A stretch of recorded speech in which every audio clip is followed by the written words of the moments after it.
25 years, first for the British government in London, and then in private consultancies over there and here in Atlanta. I'm currently director of Get the Data, a company based in London and Atlanta, and we run evaluation programs in the UK, in Georgia, and in the US Virgin Islands. This seminar is entitled Evaluation 101 and will provide a general introduction to the subject.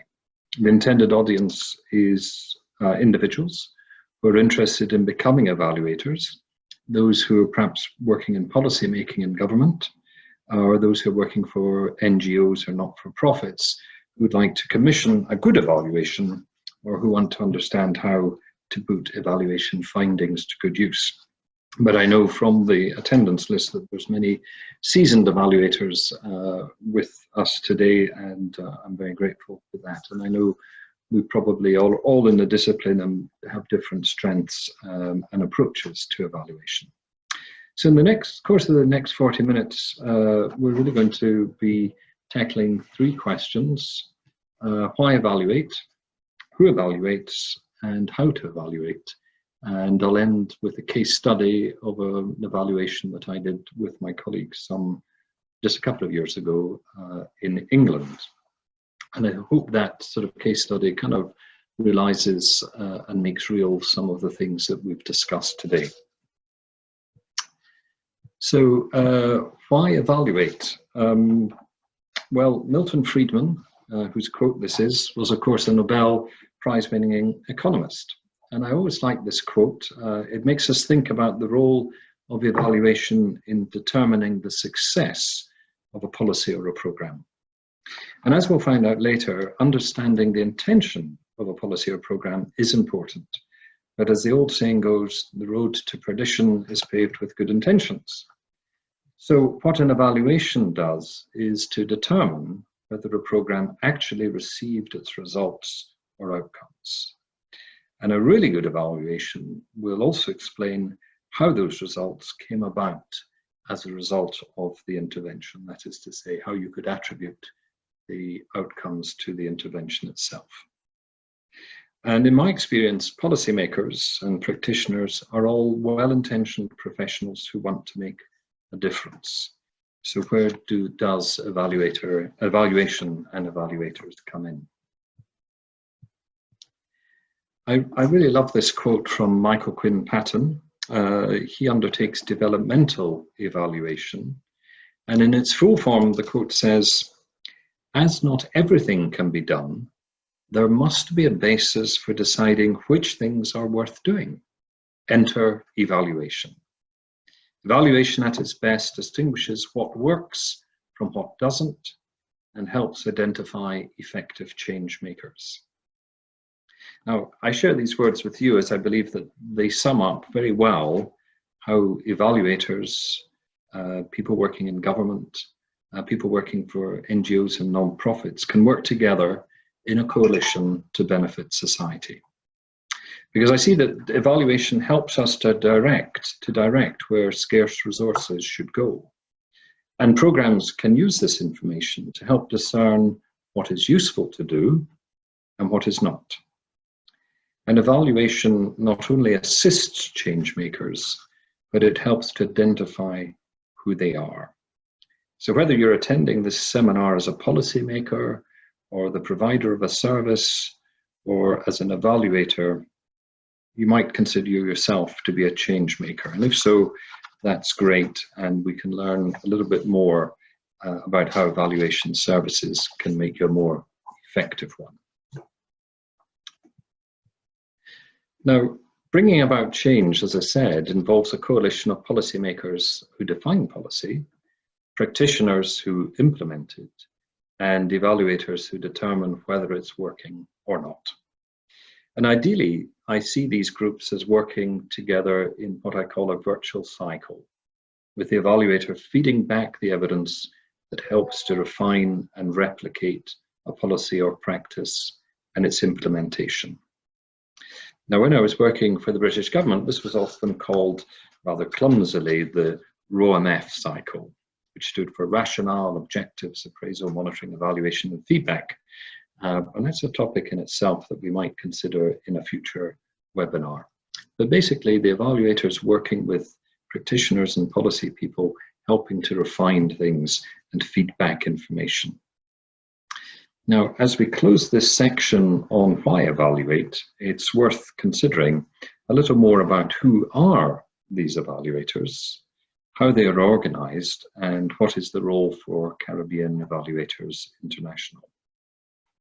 Now, evaluation is not an organized profession with any particular set entry qualifications, and in that way it differs from the law or medicine or accountancy.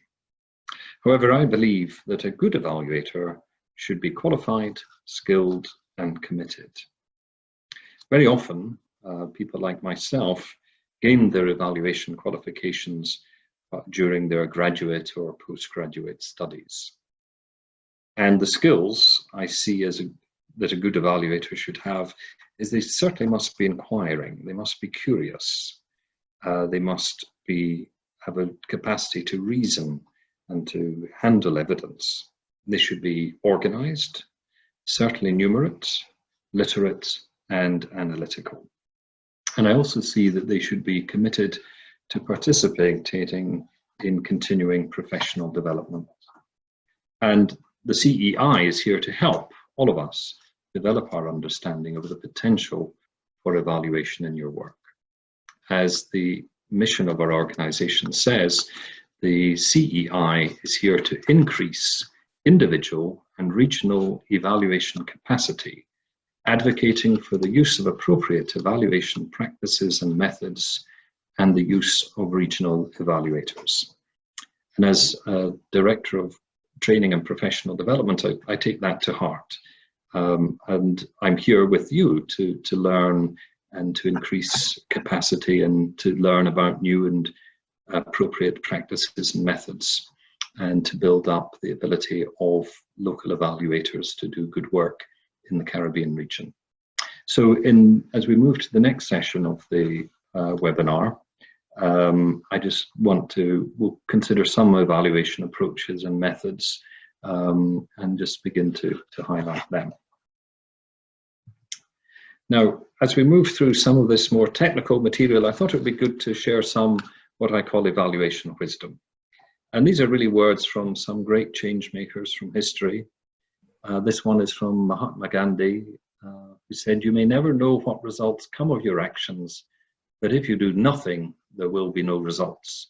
So often here in the evaluation world, we're working with people who are making a difference, who are doing things and bringing about change and results. I just hope that these words might be slightly more inspiring than my own technical wisdom.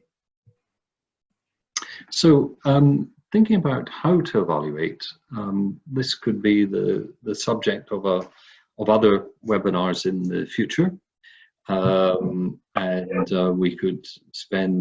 We could have a course dealing with some of the things that we'll just be able to touch upon this afternoon.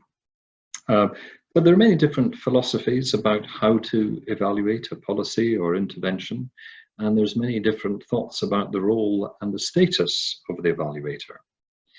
I'll touch on some of the principal approaches and methods in a moment. And I'll also begin to introduce the sort of ideas of experimental or quasi-experimental approaches and also theoretical approaches. As I say, any of these could be topics for a full 40 minutes, but we'll just touch on them and get you acquainted with them.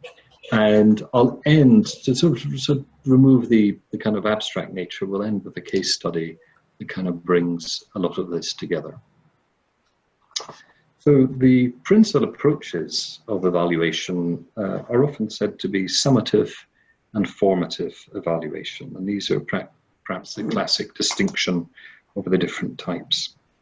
Summative evaluation most often takes place on the completion of an intervention and is more focused on what outcomes were achieved rather than the process that brought about the outcome. So it is very kind of classically done at the end of the life of an intervention, and it kind of assesses how successful the evaluation was at achieving its results. A formative evaluation, in contrast, takes place during the lifetime of an intervention and is more concerned with examining the process and monitoring how those processes are bringing about the outcomes. And as the name suggests, it helps to form the intervention and help to make any changes to improve the intervention's likelihood of success. And we'll come back to types of summative and formative evaluation in a minute. Now, both of these types of evaluation will rely on quantitative and qualitative methods. Summative evaluation is often quite heavily quantitative, so it's quite heavily numerical, and formative evaluation will often have a more qualitative dimension to it, so there'll be more qualitative approaches. But as I've indicated, quantitative approaches tend to be much more numerical based. They would be structured and statistical, and it would allow us to monitor the intervention's inputs and outputs and to evaluate its outcomes. And it allows us to take to look at many different subjects and individuals and draw general conclusions with confidence. Qualitative evaluation methods tend to be more literal, they tend to be more fluid and inquiring, and they enable us to understand what an individual's motivation and thinking and attitudes might be. And it allows us to think more deeply on a smaller sample about how a program is operating. Turning then to experimental approaches, they're often a much more experimental or quasi-experimental, are often said to be more scientific and statistical or numerical in approach. They're often likened to laboratory research, for example, administering a new drug or the placebo to a group of research subjects and then evaluating the results. In social research, experimental or quasi-experimental designs often measure the change between the baseline and the final outcomes and use a comparison group or a counterfactual to determine the link between the intervention and the outcome. So it can rule out or can be much more certain as to whether it was the intervention that brought about the outcome rather than something else. Now, it might be that you've heard of randomized control trials, which are the purest form of experimental design, or a matched comparison group, which might be a quasi-experimental design, but which tries to match the intervention with a comparison. Now, in social research, there are some practicalities to this in terms of time and cost. It can be quite costly to spend the time to create a control or a counterfactual or a matched comparison group. And that might be outside of the budget of your client, or it might be outside the skill of you as an evaluator. There are also some ethical considerations, rather particularly with experimental approaches, where people might not have a choice of whether or not they get the intervention. So in social research, we're not really in the scientific laboratory, so there are some ethical considerations that we would have to consider. But overall, often experimental design is criticized for working within a black box and ignoring the context in which the intervention was delivered, or it's limited in being able to delve more deeply into how the intervention was implemented. You mean the plastic cases? Two? Yes. 3 cases, eh? Hello. One or 2 cases, anyway. Welcome to the webinar. Would you mind just muting your volume, and we'll take any questions at the end. Thanks.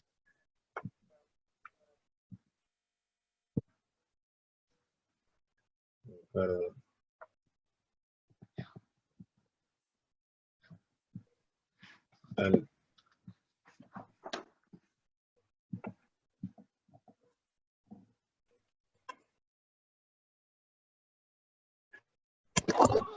to make sure everyone's muted, but I hope everyone can still hear me. So some of the limitations of the experimental approach means that we can't really delve outside of the black box of data and understand how an intervention was implemented.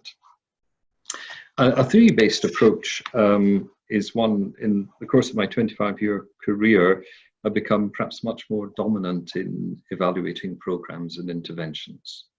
It could be said that they're often the mainstream or the stock in trade of evaluators working in government or non-governmental organizations or the independent sector.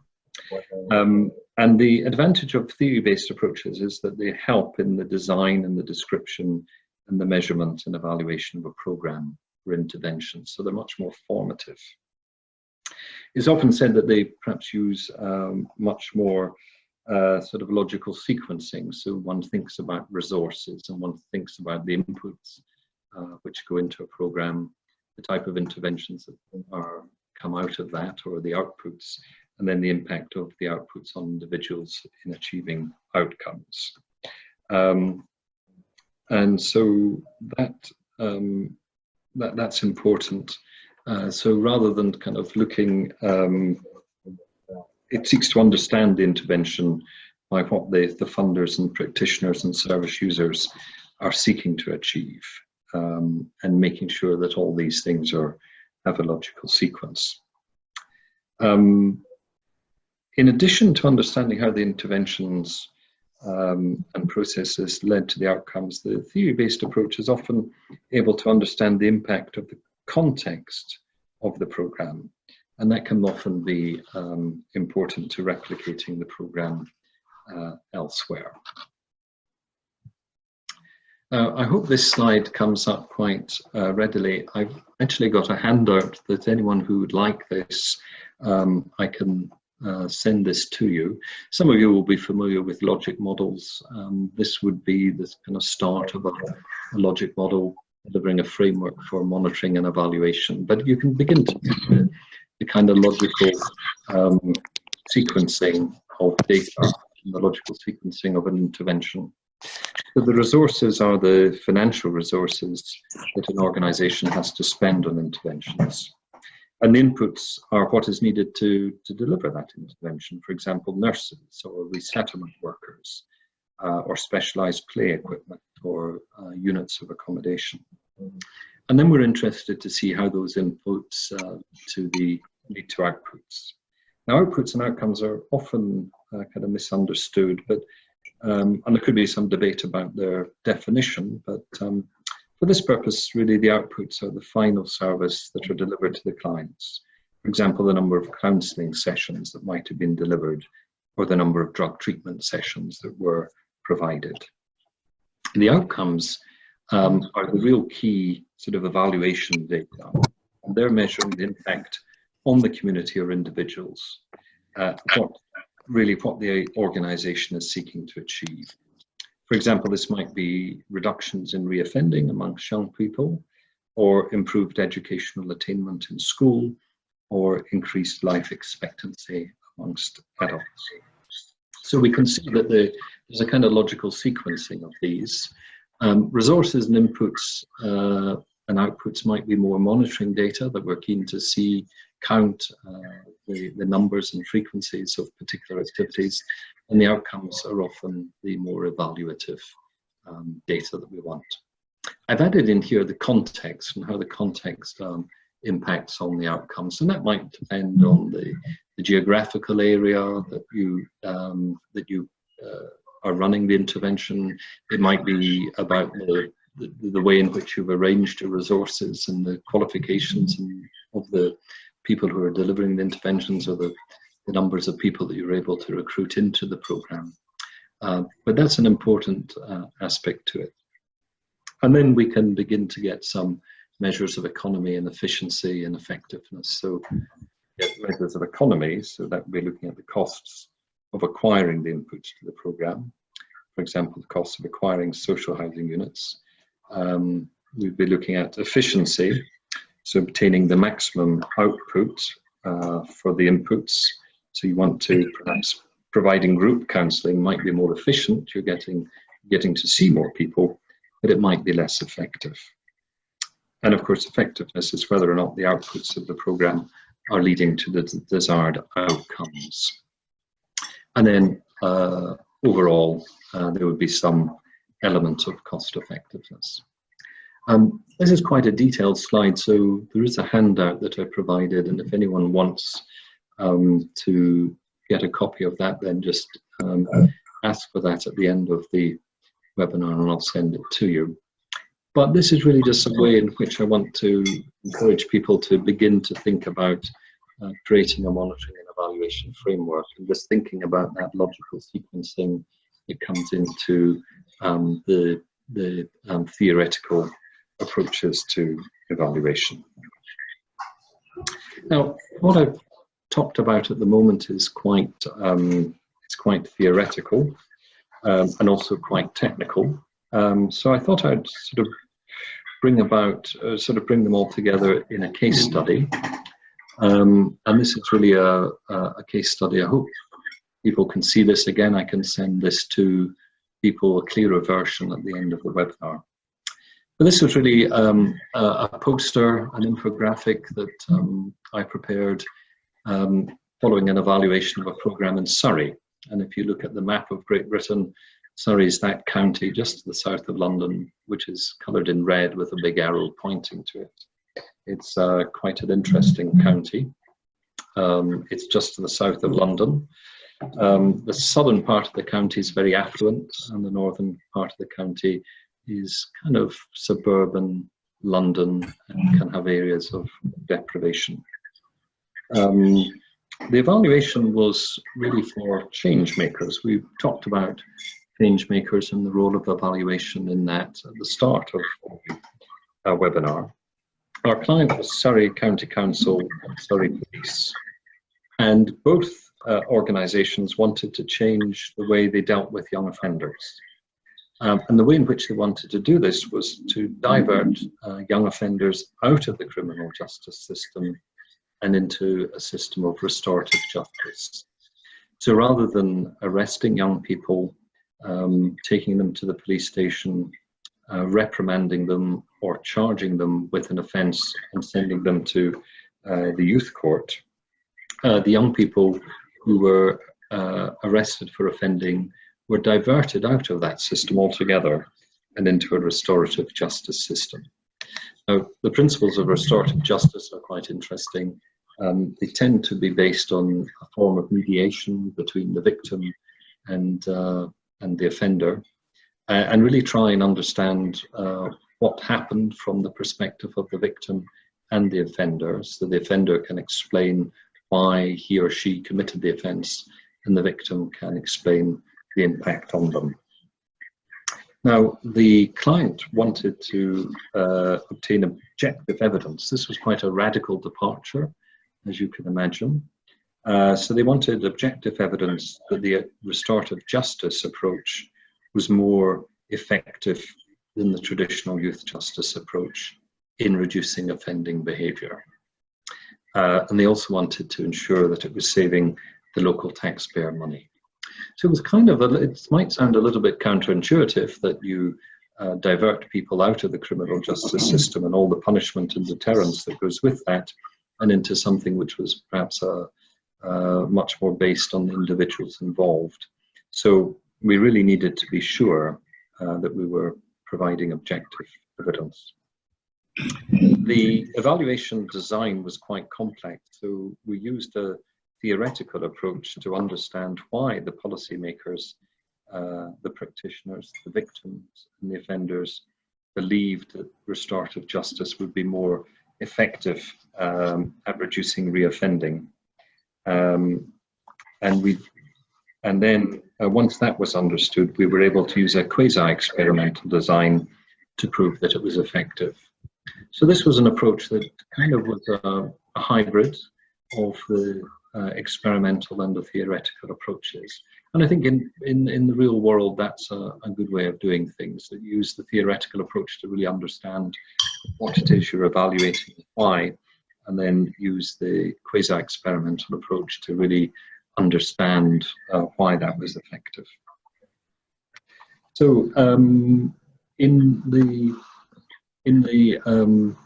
taking the theoretical approach, we asked two questions, and I'm just hovering the mouse around them there. The two questions were, should it work, and can it work? So the should it work questions were answered through a review of previous evaluations of other restorative justice programs to look at whether or not they were effective, and why they were effective, and if they were ineffective, what was it about the processes that rendered them ineffective. So we did a lot of sort of looking at the previous evidence base, and then we interviewed the key stakeholders from the police and the local authority to try and understand why they thought the restorative justice approach would be a better approach than the traditional approach. So bringing together that evidence and also that common sense, I sometimes think, common sense does have a role in practical evaluation. We were able to understand whether it was plausible that the RG approach could reduce crime. So although we couldn't at this stage say that it was effective, at least we came to an idea that it was a plausible approach and that the evaluation could continue. The second question was the can it work question. So having understood what it took to deliver a successful restorative justice program, we then examined whether this one in Surrey had all the correct resources. And that wasn't just the monetary resources, but it was the human resources, the political capital locally, the technical skills, the ability of people to conduct restorative justice conferences to make the program doable. In terms of the political dimension on this, the elected police and crime commissioner had just been elected on a law and order ticket. So that meant that he wasn't particularly disposed to restorative approaches. He was quite against this initiative. So that's why we really needed to get some good data. And it was also an important context locally. So that was an important consideration. So to get that evidence, he wanted to know, well, is it better at reducing reoffending? Is it costing me less money? And also, what do the victims think about that? These were his important questions. So we used a quasi-experimental approach. To get around, there was a blanket policy of all young people would be diverted. So we couldn't sort of create a group of people who weren't diverted, and there might be ethical considerations as to why some people would be punished and some other people would get a restorative intervention. So we took as our comparison group, we matched the cohort that we were looking at with a historical cohort to see what had happened to them. And then this quasi-experimental approach really answered two other questions, which are at the foot of the infographic here. Is it working, and is it worth it? And what we actually found was that the evaluation using our quasi-experimental matched comparison group, we found that the evaluation showed that the reoffending rate of the group of offenders who had received the restorative justice intervention was 6% lower in absolute terms than the historic comparison group who had received the traditional youth justice. So we did find that this was this was more effective in absolute terms. And you can see that by the little graph here. Oops, I've gone on too far. The little infographic here on the left, we have the YRI. Out of the 100 people here, we have those who didn't reoffend, and then the control group there. So it was a success. The other question, again, which is often worth asking, is it worth it? Are you actually doing something beneficial, like reducing reoffending, but doing it in a way that's actually saving people money? And the evaluation found, happily, that this restorative justice approach delivered an overall saving to the public purse of £240 for every young person who went in it. So overall, the saving to the public purse was significant.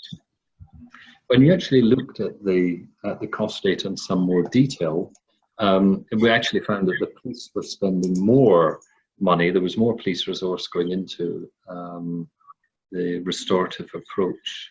So the chief constable of Surrey was a little unhappy about that, because she felt that she was spending more money on this approach than arresting people and bringing them into the criminal justice system. So there was a little bit of reassessing where there was a little reassessment of resources and inputs, which took the pressure off the police and into the youth justice system. So there was good evidence to kind of think, well, the system works and it's saving money, but there are points where somebody's carrying more pain, in this case the police. So the evaluation was able to identify where resources can be reallocated and make that better for them. Now, one of the things, the third question was, were the victims satisfied? Now, due to budget constraints, we had limited opportunity to determine the impact on victims. But we did conduct a series of semi-structured interviews with a small sample of victims and found that they were satisfied with the programme. They felt that justice had been done, that the young person who had offended was held to account for his or her actions. And in many cases, they also understood the offender more. And often they said, well, there, but for the grace of God went I as a young person, or they could understand why a young person had behaved. Or if they couldn't understand why a young person had behaved, they felt that their side of the story had been heard. They felt that the hurt that they had sustained had been made known to the offender. And these things are often not, these things often don't occur in court. So the victim actually had a voice where in the criminal courts they often do not. So this is just a case study. I'll send you all this infographic if you're interested. But I think it sort of pulls together and realizes some of the technical and perhaps rather more abstract concepts that we've been talking about, and just pulls them together into one evaluation. Even if it had proved that it hadn't worked, and even if it proved that it was more expensive, and even if it had proved that the victims were dissatisfied, I think the evaluation still would have been worth doing. It just so happened the client was very pleased with it. And it went on to redefine the programme, and they were very interested in trying to increase that rate of reoffending. Finally, really just some other words of wisdom. I like this one from Albert Einstein. As someone who is a bit of a data nut, it's a good reminder: everything that can be counted does not necessarily count, and everything that counts cannot necessarily be counted. I'm sure there's a philosophical discussion on that one. Maybe we'll have that another day. But again, it kind of just, again, we can sometimes get a little bit lost in our evaluation practice. And sometimes it takes the Nobel Prize winners and the superlative scientists just to remind us that there are limits to our practice. Well, we're just towards the end of our webinar. We've got about 5 minutes, I believe, for any discussion or questions, and also future webinar topics. Valerie and I and the board have got some other people lined up, or we're just going to get them nailed down. But we do want feedback from members as to what's going to be useful to you. We've been trying to look at the data to see what our membership might need. But if you could just tell us, that would save any assumptions. So. Yes, and if you want to share, I beg your pardon. Yes, and we're looking. Yeah, I'm not doing all these webinars, but I'm here to host and help people get them together. So, any questions or any feedback? The floor is open. I have a question. Hello. Yes. Hello. Could you give your name, please? My name is Ken. I'm listening from Haiti. I'm calling you from Haiti. You're a little muffled. Can you Hello. get closer to your mic? Okay. Yeah. I think mic is on. Can you hear me? We can hear you better. Yes.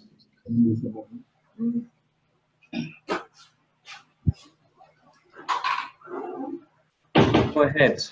Yeah, please go ahead. Yeah. My question is, what I learned is project management is not a linear cycle.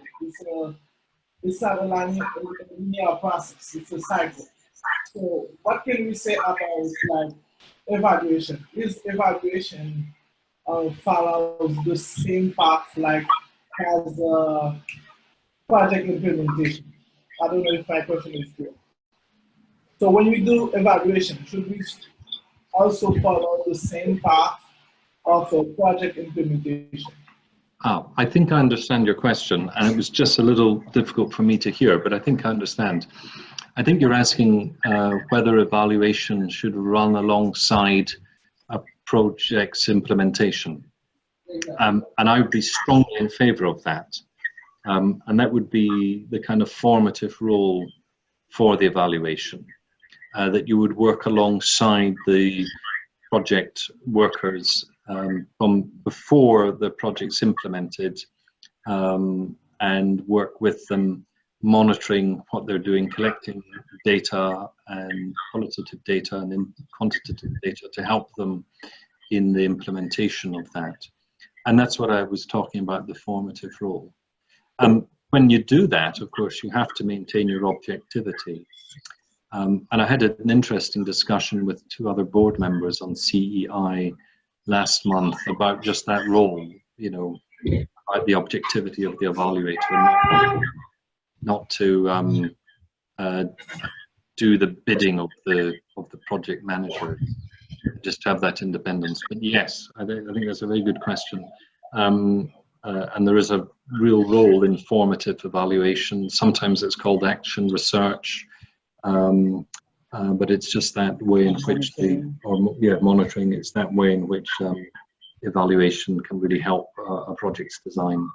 And it's a kind of move away from the classical summative evaluation where the evaluator stands quite isolated from an intervention. It only comes at the end and kind of does an audit and maybe does a nice piece of quasi-experimental design evaluation, but doesn't really help. You know, it's too late for the evaluator's work to help. So yes, good question, and I hope I've answered it. I have another question. Could you introduce yourself? I'm Ken Elegant, the same speaker. I don't know if there's someone else on the line, but I have another question about evaluation. Oh, the same person. Hello again. The same speaker. Yeah, my question is, should we evaluate an evaluation? Why? Should we evaluate evaluation? Exactly. Well, that's a good question. Who polices the policeman? I'm not sure there are the resources to evaluate the evaluators, but I do think the role of this organization is to ensure that people who go and practice evaluation are skilled enough to do it or know the limitation of their skills, and have a place to go where they can learn skills. So that's very important to all of us on the board. As I say, there's no entry qualifications to the evaluation profession. You don't get a degree like a lawyer, or you don't get barred like a lawyer. You don't, do your medical residency like a doctor. There's nothing like that. So it's difficult to kind of maintain the standards or even set the standards. But I think in our resources as a voluntary organization, and maybe also the Jamaican VOPE, working together, we can really kind of help give an idea of what good evaluation looks like and help people realize good evaluation, whether they're evaluators or whether they're policymakers or whether they're practitioners, to know what good and useful evaluation is. So I'm not sure we can evaluate the evaluators, but I think we can do a lot to improve the situation. Okay, so this is Valerie. Just an interjection here. Do have in a lot of the larger development agencies like the UN, the World Bank, and the IDB, they do have an independent evaluation group. And frequently you will see, I know for the UN in particular, I've seen, you know, a review, they do review the evaluations that they have commissioned. So to just perhaps, because of course they have guidelines that they would like experts to follow.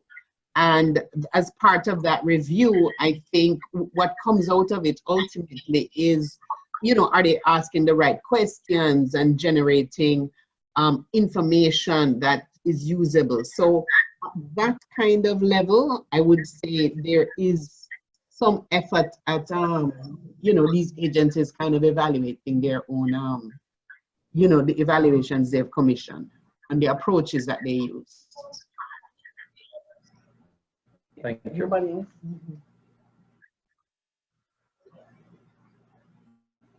Hello, can you hear me? Yes. Okay, I am Ayana Samuels from Jamaica. Hello. Hello. I don't have, pardon me? Oh, okay. I thought you were saying. I said welcome. Oh, thank you. Thank you so much. I don't have a specific question. I just wanted to say how much this really resonated with me.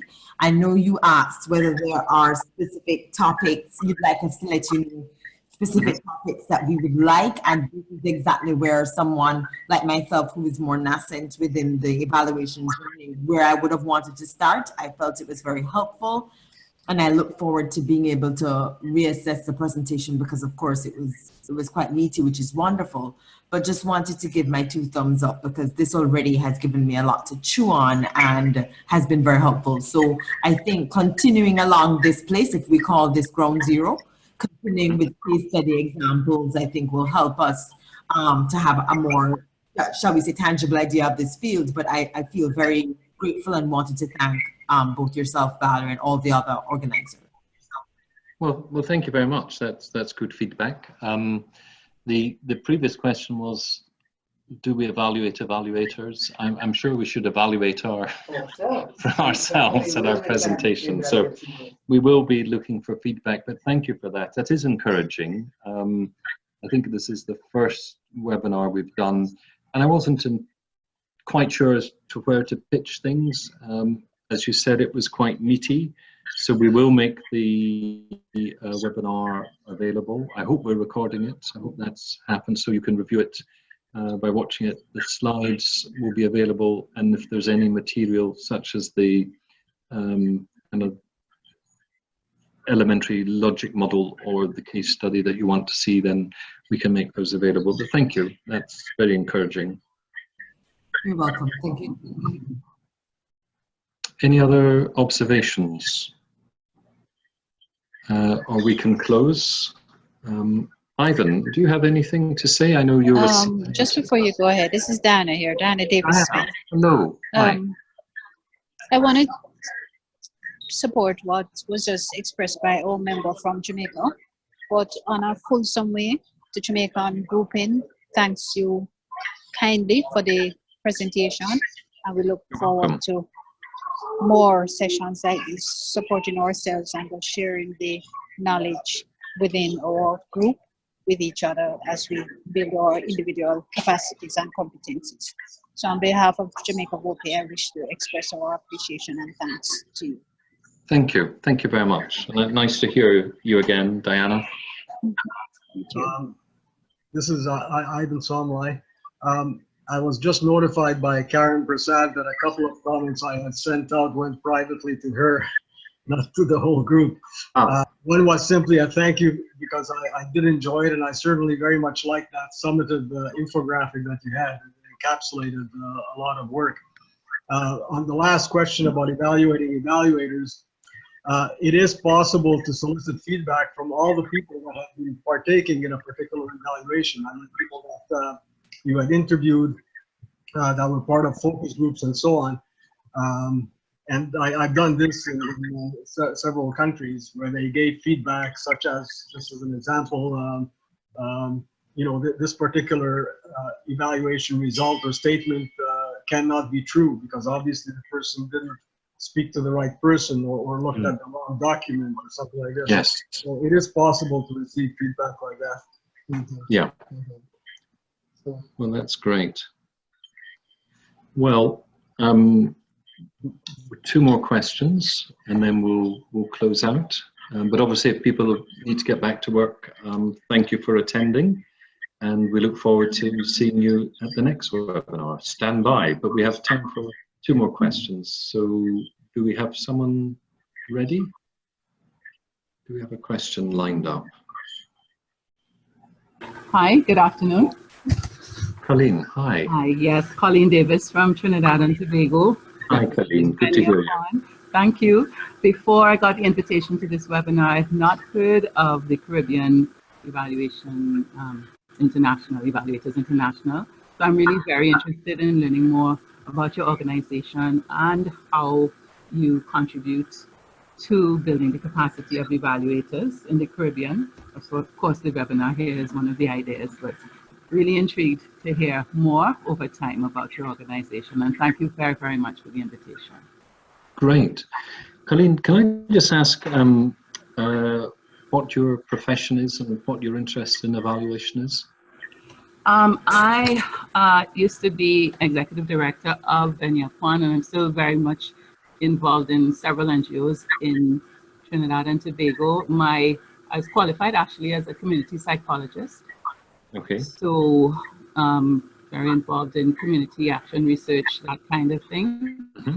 So basically it's just to refresh and I have a personal interest in having this sector in Trinidad and Tobago become more recognized for the critical work that we do, and recognize that we are often very busy doing that work and not spending enough time doing substantive evaluation. Yeah. So anything that could contribute to that kind of thing. Actually just recently enrolled in an Acumen online course looking at social impact. So those kinds of things really, really interest me. Great. Well, that's great to hear. Well, we hope that you'll join the CEI and learn more. We've just got out our newsletter, which Ivan has put together, and that's a very informative newsletter. Stand by for other webinars, but Colleen, I'd really encourage you to join and become involved and learn and share. We'd love to hear more about what you're up to in Trinidad and Tobago. So thank you for attending. Do we have another question? No? Okay. Well, I'm just going to ask Valerie two things. One, to say how we can give feedback. What's the, because I didn't think, yes, I didn't think about it. Right. And then just to close out. Okay. So everyone, hearty thank you for joining. You know, it's our first webinar. This is something that we plan to make, you know, part of our regular offerings. And I was particularly pleased to see Colleen join. I had the opportunity to meet her in Trinidad late last year, and certainly she responded immediately.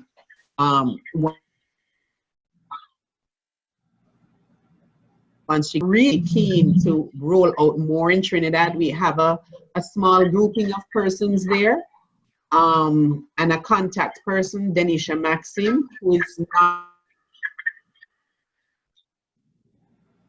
I think you know Denisha, she's with the ministry.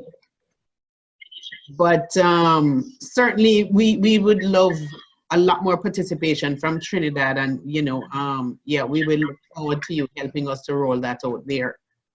And thank you for all of the persons who attended and participated in this way. We will send out an evaluation form. We do have yes, we have a record. We will have a record of who attended, and we'll send an evaluation form out, and please respond so that we can have an idea in terms of content, in terms of format, and so we can improve as we move forward. All right. So, and please spread the word. Our next one of these will be in June. However, we're also looking to, there is an evaluation week, the inaugural Global Evaluation Week coming up in the week of June 3rd to 7th. We will be circulating a lot more information about that, but it's likely that there will be possibly a series of webinars during that week to commemorate the week, and several other activities regionally and country. We hope to have something in each country where we can manage that. So more information on that very soon. So with that being said, we know you've taken time out of your busy work day. Thank you, graphic. Yes, I love when things are just one page. You can see a lot of stuff that way, digestible, and thanks again to all the attendees. Well, thank you, and we'll see. All right. See you. Thank you.